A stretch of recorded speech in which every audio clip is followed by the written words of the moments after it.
te dar uma coisa, você comprou um carro. Ô, mas começou aqui. Peraí, fica na sua aí. Ela falou, Bois d'Água, você comprou um Fox. Bois d'Água, você comprou um Fox. Vai, mano, desce logo essa porra. Sim, Não, como eu vou foi? contar a história. Pode falar. O Siri na Lata foi criado há 28 anos atrás. Peguei uma lata, enchi de siri lá em Arembepe. Mas os siris foi pego na ponte de Jacuípe. Na época nós colocávamos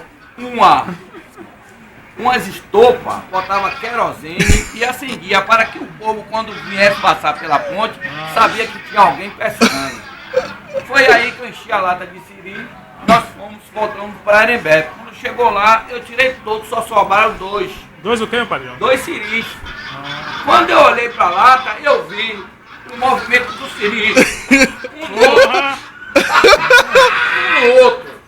Ele fazia assim, aí eu encostei e disse, aí tem uma dança. Essa é a dança do momento e do futuro. Qual é a dança, meu padrinho? Carnaval. Aí eu joguei.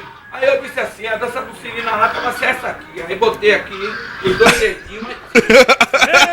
Magari Lodge. Magari Lodge.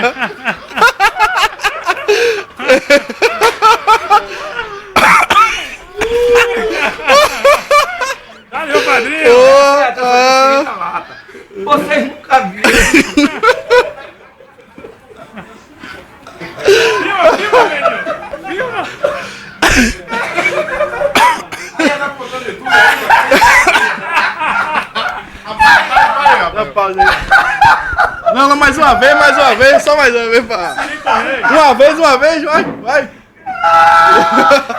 Vai, pô. Mais uma. Não.